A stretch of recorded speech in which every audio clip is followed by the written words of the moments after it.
Hello, friends. Hope you can hear me okay, because Ollie's a few minutes behind. But yes, so we are on for our weekly live for CityClips. Believe it or not, it is episode 42, and my team has helped me tremendously. Just keep going, and we are now also publishing, as of today, issue 163. So we're gearing up for the 200th issue. And shout out to my team for helping me and pushing me along and keeping things consistent and making it happen.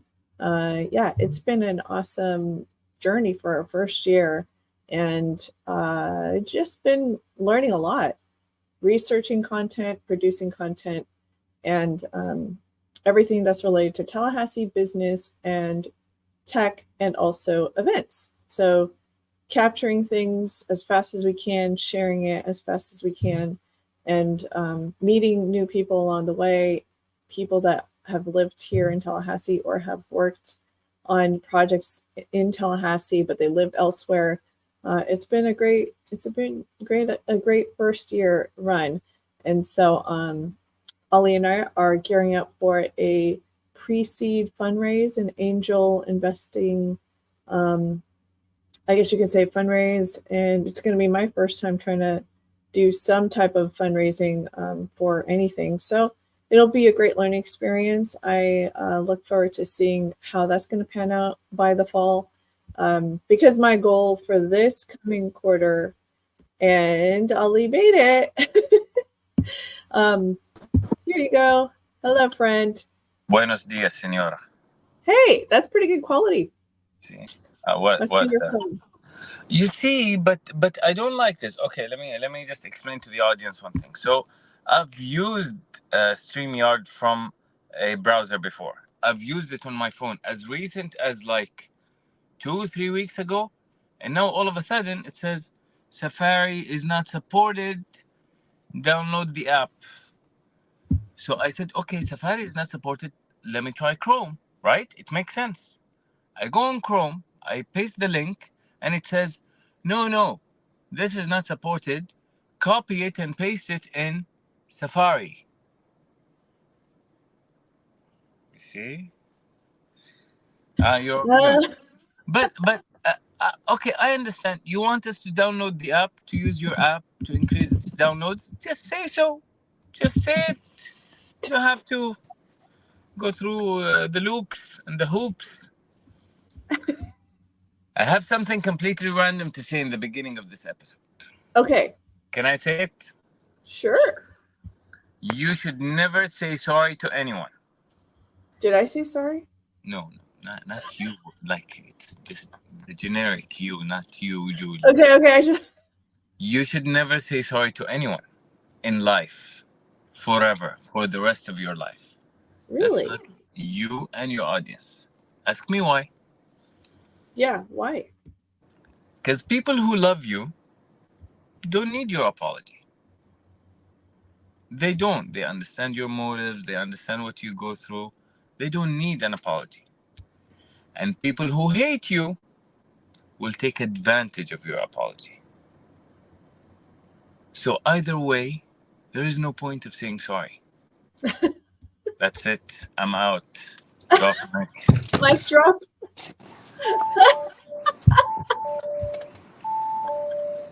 See you next week. See you. You're done for the day. Next week. That was pretty funny. That's definitely going to go in a highlight. The team is actually finally catching up with highlight. They have some bloopers, and they already started posting some things on our little YouTube channel, and so I'll try to reshare it with you as soon as possible. They needed to work out some glitches or testing things. Yeah, I trust you. I don't know how much should I trust you, but I trust you. So it's too late, Holly. Too late, huh? Well, I was just saying earlier. Now, can you believe it? We are at episode 42. I don't believe. I stopped counting so many things, including including these kinds. So it's okay. I mean, we keep track because just it helps the team. And then we're at issue 163. It's a big number. Well, what I'm excited about is I think we want to do something big for issue 200. Because 200 will be, 200 on 200, bicentennial, Tallahassee. Yeah, there's a lot of, It's the year of the 200s this year. Yes. Okay, I'm excited. Yes, we can do like a big live or a big, I don't know, guest. By the way, speaking of guests, I saw your picture with the leader who's leading the Amazon fulfillment. That was a very impressive story. Can you please tell us more about it? Yes, I wanted to talk to you about that too. That's cool. It was really cool. She's very humble, grew up in Wakulla, and just a very approachable person. Tell the audience who are we talking about? Sorry. Yeah, right. For those of you who didn't know, I was able to catch the NEBA event. If you've never heard of it, it's Network of Entrepreneurs and Business Advocates. So it's been an ongoing network for a while now. I don't know how long, but it's one of those things that's been around for a while, apparently. And they have a solid membership of like original Tallahassee folks, business owners. Their programming is a variety. Like, I'm not a member, but I do know several friends who are members. And I mean, I felt like the event was really great. And I think CityClips could probably benefit from being a member. And the membership is not that expensive. It's probably, I think it's only 60 something for the year. That's nothing. So, Julia, like among all the different memberships, you don't tell us about the cool stuff. Like you, okay, no, I'm just. Well, no, but I'm a member from now. We're gonna be members starting now. Because that event was cool. Like, okay, anyway, yes, sorry. Continue. Yeah. Well, okay, so long story short, I didn't even know that they were gonna have her as a guest speaker until my friend told me about it. It worked out, like, just from networking, and a friend, she's like, hey, I know we had coffee scheduled for that day. Do you want to just go to this event that I want to go to? I was like, yes, I would love to. And yeah, there was no way. It's one of those things, again, word of mouth. You heard about it through word of mouth. You didn't know about it through anything else, unless you're a member, whatever. So it worked out. And, for the first time, I got to meet Mr. DeVoe. Do you know Mr. DeVoe? Have you heard of Mr. DeVoe? Okay. I can tell from your expression that I'm missing out. First of all, by not knowing. Second of all, by not meeting. Okay. Well, he's one of those, like, he never goes to anything because he doesn't have to. He doesn't have to network or anything. But he's the one who owned the land where what was sold to Amazon. Okay. Julia, I like you, but you're telling so many inside stories. Like you're telling the story from the inside. Okay, now I need two stories. I need the story of the guest. Who is the guest that we were talking about? And then I know. Talk about Mr. DeVoe, who I don't even know, and I told you I just don't know, and you still didn't tell me who. Okay, he owns that land, but give us some meat. There is no meat. I know. I'm sidetracking myself. Okay, Kimberly Price is a guest speaker. Okay. And who is she? She is the facilities, the main manager of the entire fulfillment center of Amazon in Tallahassee. And it's called, they have codes for all the locations. They go based off of the airport code. So it's TLH number 2. Long story short, it's not number 1 because apparently some locker in town has claimed the TLH 1 code. So they call it Amazon's fulfillment center TLH number 2. And she graduated out of FSU, got an MBA, and she got a job with Amazon right after college. And she worked her way up. she started at Tennessee, and then she eventually moved to the Tampa location because she couldn't stand the weather over where she was. And so she was in Tampa for quite some time now. She worked for Amazon for 9 years, Wow. to current. And then when she heard about the fulfillment center being built here, she was like rooting for it. She's like, oh, of course. That's why we have fulfillment center here. Now I understand why there was someone who's championing that, who wanted to go back and work in Tallahassee. Yes. Thank you. What's her name? Kimberly? Kimberly. Thank you, Kimberly. You affected the real estate prices in Tallahassee. You did a lot of good things for everyone here. Yeah. It's one of those programmed events that I wish Neba had like on video. I don't know if they actually recorded it, but it was well done. The MC, I've never seen him host before, and he's the current president this year, Hugh Tomlinson. He was super funny. You would have liked him. Okay. Nice. So I have to say that is a worthwhile type of networking group, I think. And they don't charge that much. There's a lot of networking groups around town. I feel like this definitely, you get a good quality and experience. And, sometimes they host like commissioners and politicians to speak from both sides of the aisle. Mm-hmm. And then the business community get to listen to, their whole spiel. So like that kind of programming, I'm not really super into it, but it does help if it affects your business and the business community. Then of course it helps to know what's going on. Okay, Mr. DeBoe's story. Okay, you did. Let me say, you did amazing in the first story. I need to. Yeah, no, seriously. Like with storytelling, you just don't. Okay. No, it's not a big deal. It was just good. The problem is with me, I'm a bit like, I want to know the meat, and I shouldn't like it. I should enjoy the story. Enjoy the ride. Well, it really helped to have. Well, I mean, the reason why I got to meet her too is like my friend and I were like super eager to meet her, so we ran up to the front to meet her first because we knew the line would be long. And it was just such a pleasure. And I asked her if she would like to be a speaker at another event. She'd love to. So she's not going to make it hard to work with the community. I really appreciate what they've already done. I mean, she gave us during her speaking engagement that, they've already had like significant impact within the first year. So they've donated over $300,000 to nonprofit organizations. They did several Make-A-Wish foundation wishes. So anyways, it was just really neat to hear about that straight from the horse's mouth, so to speak, like from her. And because, like we might not hear about it in the news. So it was really cool to get that inside story. But okay, so I didn't know that he was in the room. And I had always heard about the famous auto museum owner, right? Okay, auto museum, okay. Yeah, he owns that whole land. Okay. And I would hear bits and pieces about like how, he's having a hard time trying to sell that land to, mall owners. They tried different things. There are different types of potential buyers. And so Tallahassee Magazine published an article about the story. He was a lawyer, FSU grad, and all of that. Anyways, long story short, you just hear about this guy, funny personality, owns the auto museum, big collection of autos. And then all of a sudden they say, oh, Mr. DeVoe, thank you for coming today. And, we're glad you can make it, because he never goes to events really anymore.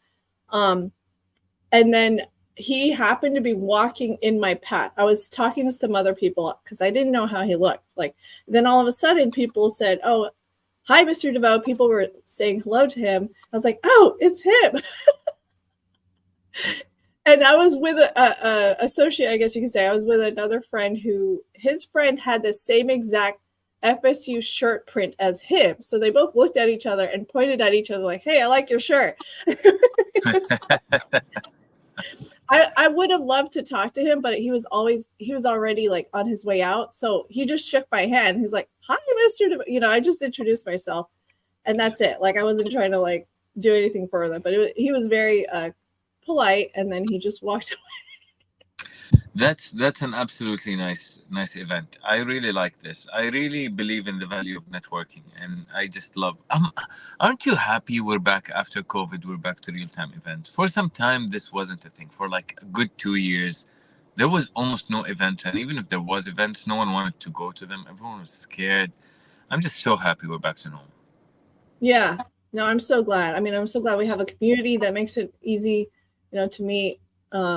Just in general, like Florida too. So many opportunities come from, because human beings are built on collaboration. Like, this is how we survive. This is how we build communities and societies and economies. You do something, I do something, and we both benefit. That's the win-win.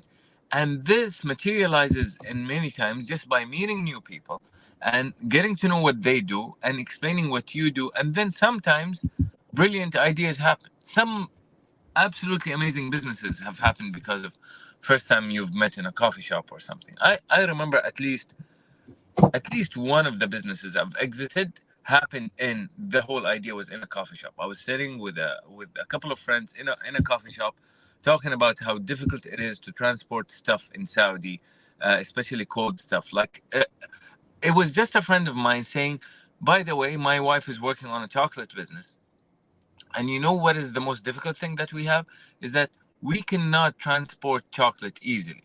If someone orders chocolate somewhere, because of the heat, how can we guarantee that it goes there in the same state, like it doesn't melt or becomes bad? Because it's like high quality chocolate."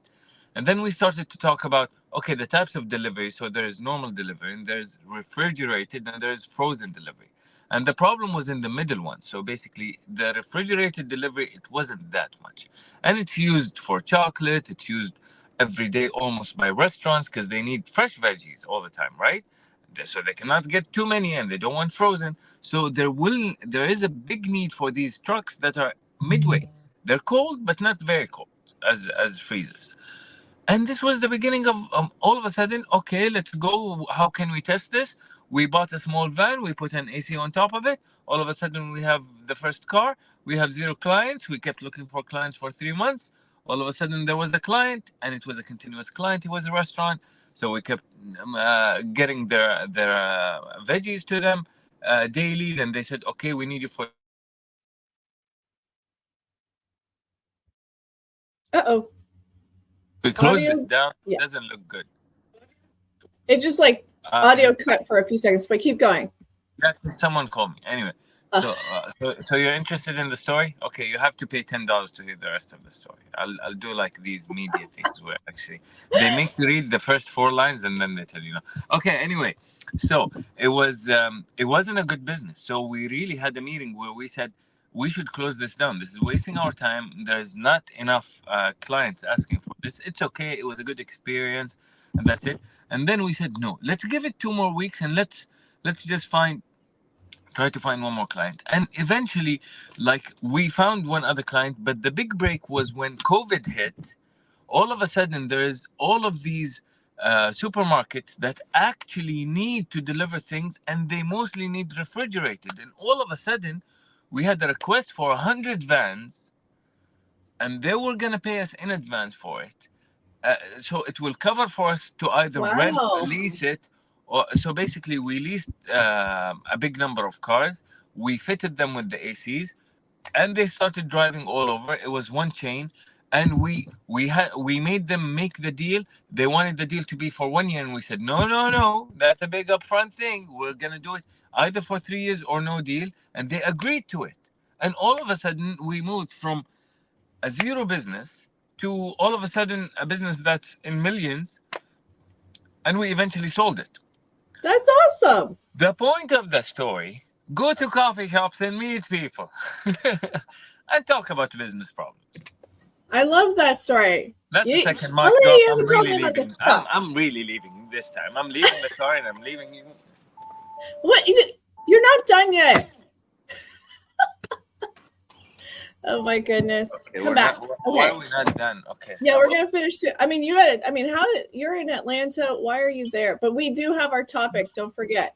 Okay. I wanted to touch on it about Incentivize Subscriptions, because it was interesting to see the difference with Morning Brew and the Hustle, and I always bring them up. But Sam Part had sold the Hub, to the HubSpot, the Hustle, and they also had a branch, I guess, or subsidiary called Trends, and that's where they generated a lot of money too, where people subscribed into the private account, and then you got access to the network, you got insights, you got reports and those things like industry insights. And then eventually they closed that down. And I was like, no, I subscribed and everything, I paid, but it was okay. I mean, we still had access. It's just like, oh, it's too bad they didn't, continue to build it. I see that there's benefits to both, like Austin and Alex Lieberman. They said, when Austin was being interviewed by even Sam and Sean, they're all newsletter people, right? Austin was saying, oh, I see there's such a benefit to having subscription model because you don't have to worry about like sponsorships and trying to figure out who else is going to be next, to sponsor their issues. But they still have like, it seemed like their model, the Morning Brew model, scaled a little bit, more than the Hustle model. Even though the Hustle is still going on, I feel like the Morning Brew newsletter business is growing more significantly. I feel the Morning Brew people did something that they're not sharing with anyone. I don't know what it is. Because they scaled in a way that no one else has scaled to. Either people who started before them or after them. It cannot be just the writing. There is something that they did that we don't know. I'm on a mission. Do you know any private investigators? Because I've been following them. I've read every article they wrote about. Something does not make sense. No, but then this was interesting. Remember, the one piece of information that I caught with the initial interview was that he said they grew based off of the need of like New York and Wall Street. All these big brands needed to use their media spend. And so they would just throw it into Morning Brew. Like literally it was a combination of everything with their media spend. But they spent it, like they grew quick because of the revenue requirements that these big New York companies had, especially the financial market. They knew. I was like, oh, okay, well, this is geared towards. So they were lucky with a couple of sponsors that paid them a lot of money, and then they used that money for growth. Is that what you're saying? Yeah. Oh, yeah. Excellent. Early. Okay. No, I got it. Okay, yeah. I'm on a mission. I'm gonna do the same thing. I'm just gonna find someone wealthy who has an extra budget of some sort, and just convince them, trick them somehow, get their money, pump it in growth, and that's it. Because the truth is about newsletter. Growth is difficult, but once you land growth, people stay. Or you have a certain attrition rate, but the reality is newsletters becomes kind of a habit. So there is some people who you will just stick to them. It's like, how newspapers were very sticky. Once you're used to a newspaper and you're used to reading this part of the newspaper, and it just becomes part of your life and it sticks with you for 10, 15 years, 20 years. Newsletters are the same thing. So once you go over that hurdle, imagine growth, it's basically like a wall. You just need to go through it somehow. I don't care. Are you going to get a ladder? Are you going to get a helicopter? I don't know. But whatever way you use, once you're above that wall, then it's okay. You're never going to have to go over it again. So what do you think about... For the Morning Brew, they went over a wall that is 3 million people high. So... Yeah. Did you see that, I'm seeing that traditional magazines and media companies, especially business media companies, they're starting to shift towards that model now. Like Entrepreneur, have you signed up for Entrepreneur's newsletter? I have. It is by actually people who were in, I think it's by Sam Altman, who was, Sam Altman, does that even name? That guy is, I think someone from the Morning Brew started that one, right? Or am I wrong? Or am I Entrepreneur used to be just primarily magazine, and then they've their newsletter side is now it's very clean. I really like how they formatted their newsletters, but it's still not as convenient because it's only links to articles, and so it doesn't really it doesn't summarize it's a or different anything. Style. That's a completely different style, and it's for different readers who actually they just want to know the headlines of something interesting, and they would click through. Even the average statistics for these kind of newsletters are different. Like the open rates are different, the click-through rates are different, because our kind of newsletter is basically built so you actually get 80% of the value from just reading without having to click. So the click-through rate by default is low, while the kind of newsletter you're talking about, no, the click-through rate is much higher because it's built in a way that these are probably the most interesting topics, and then you're going to click on. Very true. Very cool.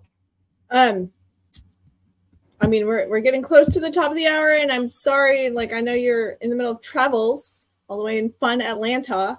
You getting some food in, like good food in? What's oh, we had some really good food yesterday.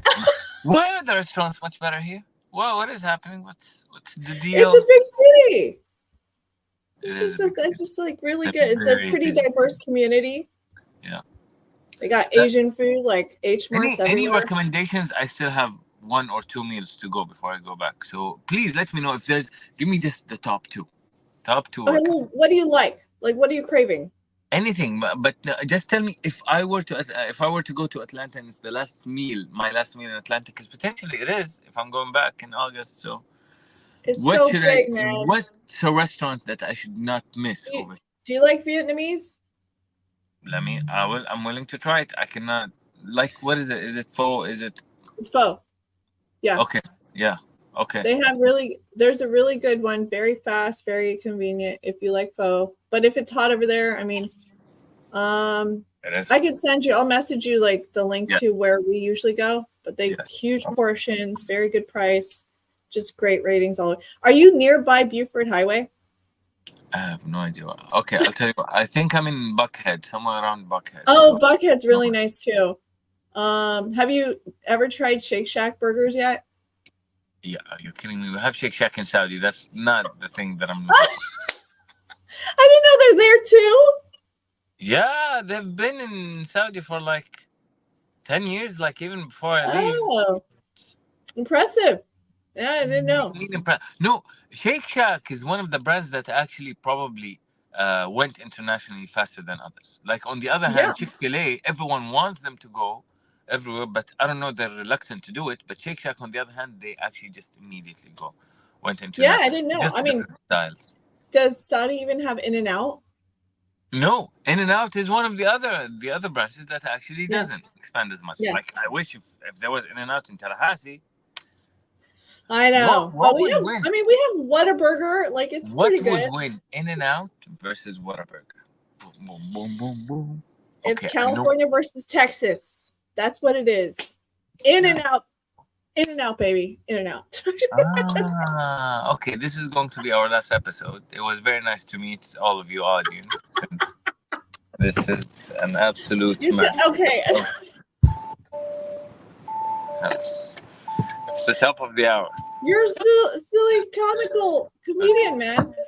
Okay, really quick though. Yes. Just to conclude, as far as like, if what's your take on, because there's subscription models for, the streaming services, there's subscription models for media. Like, it's funny to me that New York Times still does that. And, all these traditional media companies still have like that subscription model for their online news source. I'm like, I don't understand it. I don't get it.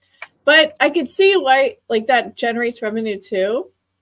And then there's different types of, Tallahassee Democrat does it. We'll give you 3 articles and then you can subscribe for free, $1 for like 6 months or something. And then to get people to sign up, and then the rate goes up. So what do you think about that? Okay. So subscriptions, there was a trend towards subscriptions, like about, I'll say 5-7 years ago. Everyone was talking about subscriptions. And especially they were talking about the trend of SaaS, software as a service, where actually, if you move to subscriptions, you're going to land. Like this was where the big money is. This is where successful startups are. Like Dropbox, for example, or something. Like if you convince people to subscribe to you, you hit the jackpot, man. So, and the reasoning behind that is that subscriptions, it's not only about how much money it brings you, it's about how predictable it is. When you have subscriptions, you know exactly how much money you're getting for this month, or with great certainty, you know how much you're going to get for the next 6 months or for the next year. And certainty gives you a lot of options in business. You can get loans with much higher certainty. You can you can plan in a different way for the different projects that you have within a business, and it's very interesting, and it looks very safe for investors as well. So everyone wants subscriptions because of how amazing they are for the business. Now, on the other hand, subscriptions are really hated by the consumer. No one likes subscriptions. I don't care. Like New York Times, do you think I don't appreciate the value of the New York Times writing? I do. Do I want to pay $1 for it? I don't. Why? I don't know. It's just human nature. And I think it's a cultural thing. Some cultures are more prone to subscriptions than others. And it has to do with the type of service. For some services, we don't care about paying subscriptions. Netflix, everyone is subscribed to it. ESPN, I'm subscribed to it. And I didn't watch anything for the last year. I'm trying to get out of it. I don't know how. Please help me. Please. But for some reason, we're paying subscriptions for these things, but when it comes to written specifically, it's just very, very difficult. However, okay, another counter argument would say, okay, even if not a lot of people subscribe, you can increase the subscription rate, and even if 2% subscribe, 1% subscribes, then you're good. So you have all of these arguments going back and forth between subscription versus non-subscription.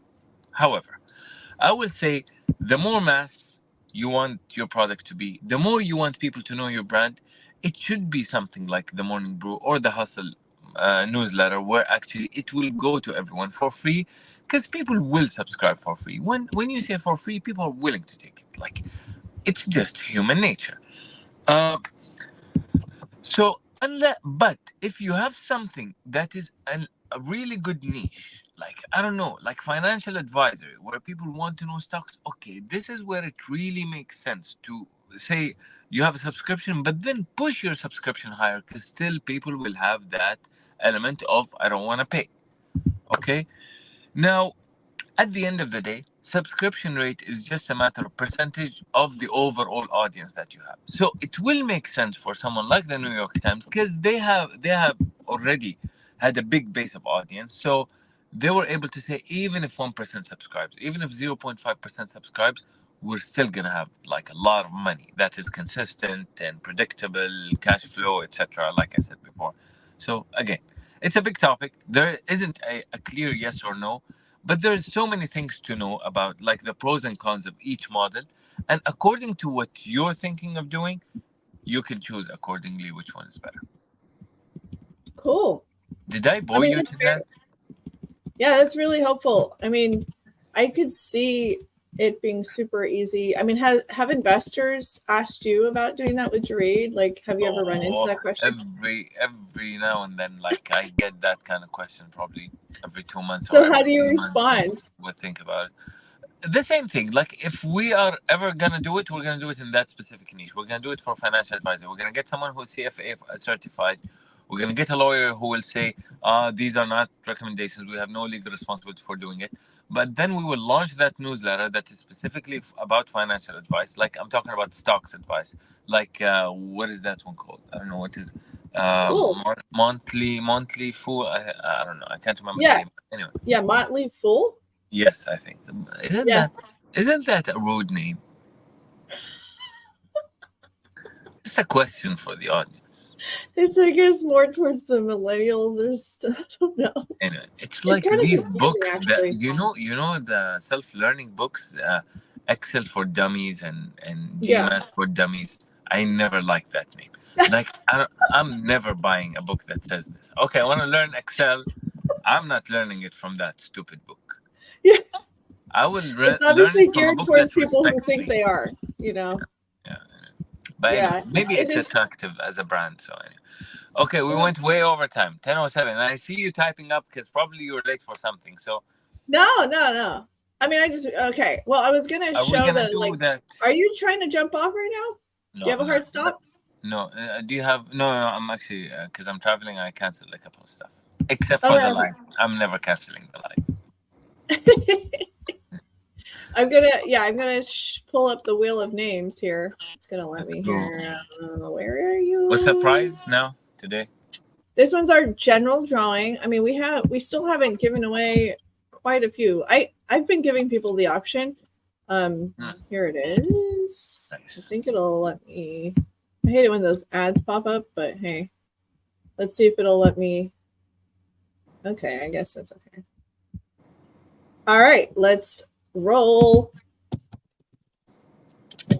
Here you go. Whoever you are, Kia. Congratulations, Kia. We will email you and reach out. Yay, winner. I wish there was like a way to like if there's a tool that you know that exists that helps manage giveaways and contests. Kids, I tried Googling it and I can't find it anywhere. Like, does anyone know? Please let me know. Like dropshipping. It's almost the same concept. That's dropshipping? No, it's the same concept as dropshipping, if you think about it. Yeah, can you make one? Oh, very nice, Julia. Very nice. Very nice. I mean, seriously, you know how many influencers do giveaways all the time and you have to manually do all of it. You just, there's no website I've seen that is specifically specialized in that. And I think, there's, I know a business that started something in the giveaways, but it was basically for employees. So what their value proposition was, you're a big company, you want to reward your employees every now and then. So this is kind of a loyalty program, but it basically gives out gifts. Yes. It was, I think it went well for a while, but I can ask them. And I think, but also they've bumped into a couple of difficulties. So I'm actually interested in getting in touch with them and asking them, okay, what has happened and what do you think of this idea? So maybe, why not? Maybe this is one of the coffee shops, the coffee conversations that end up with a big business. You don't know. Seriously, I mean, we had a lot of fun topics, Ali, today. Like, I could have branched off of everything you touched on today. Like, for example, these in-person events are so easy to get. Like, I've gotten clients from attending in-person events. You know, I've weighed the different approaches to marketing and advertising, and I've had more return on investment from attending in-person events than any of the other things that I've tried. Like, people trust people, and this is also. Let me say this because it's very important. A lot of my friends, some of my friends are fresh university graduates, and they need to understand. Like some of them, the ones that struggle to get a job, it's mainly because they're going through the route of looking for jobs online and sending out CVs and looking on Indeed and looking at all of these stuff. Yeah. I'm not saying don't do that, but you have to understand that's not the way humans function. I want to hire someone. I don't want to hire someone on a paper. I don't even know that person. It just, I cannot connect with that person. But if I go and I sit down with you over coffee for half an hour, like even from the first 5 minutes, I make so many impressions about you. Like I can be impressed by, I don't know, by anything, by how smart you are, by what did you point out to, by the way you speak, by the way you move your hands. Like I can tell so much about you from just 5 minutes in a conversation, and it will make me in a much better situation to evaluate your pros and cons versus reading a 5-pager by you. So really, if you want to get a job, go out there and speak to people. Just connect with anyone on LinkedIn. You're interested in a company, connect with someone on LinkedIn. Say, listen, I'm really interested in your company. I know you have nothing to do with HR, but can we sit down over coffee to discuss this further? And you will be amazed by how many people are willing to help and are willing to sit down with you over conversation, because it feels good. Like if you ask me, Julie, if you ask me, Ali, I actually I need to learn more about, I don't know what, about I don't know, co-working spaces in the Middle East. Can we sit down over coffee for half an hour? First of all, you made me feel good because I started feeling like an expert. Okay, and it's something new that I'm gonna do, and it's only half an hour of coffee. A lot of people will say yes to this. We're not all lawyers that will ask you for $10,000 for sitting with you for half an hour. We hate lawyers, by the way, just in case that didn't come up. These are the only humans who are, I don't know if they're humans, but they will charge you money over conversation. But other than that, as long as it's not lawyers, everyone else is willing to help. We should do more of these with you in the car. You have so much energy. It was the coffee. I think it's because I drank a different kind of coffee today. Well, yeah, okay. Knowing that you're a Buckhead, man, I wish you were gonna. I wish I knew you were going to be there, because a friend of mine who lives there, it would have been a great introduction. I don't know if he'd be free today, but bro, it happened all of a sudden. Honestly, I only knew about it like yesterday afternoon, and I'm coming back today. It's just, I'm telling you, the next 2 months are going to be incredibly hectic for me. But anyway, yeah, no, I know. This was nice. This was so much fun. Yeah, thank you again for hopping on a busy day, and glad you can make it. I'm looking forward for the texts about recommendations for restaurants in Buckhead. Looking forward for, I don't know, if I don't know, I'm willing to have coffee. I don't know about this friend. Anyway, we can talk about this offline, and let's continue discussing the different things about CityClips online with our audience or offline. Yes. So I'll see you Will do. Offline, I guess. I mean, just a quick update about where things are at with CityClips. We tested out Beehive, and I'm just like my gut is telling me we should probably stick with MailChimp for now.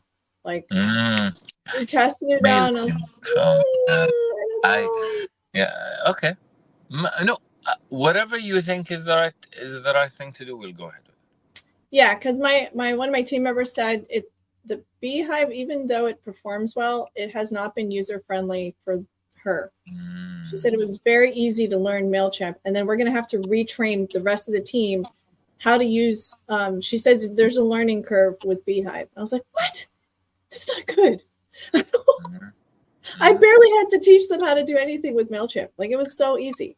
Do not forget that MailChimp has been out there for 10 years. They probably have gone through so many learnings and so many improvements within these 10 years.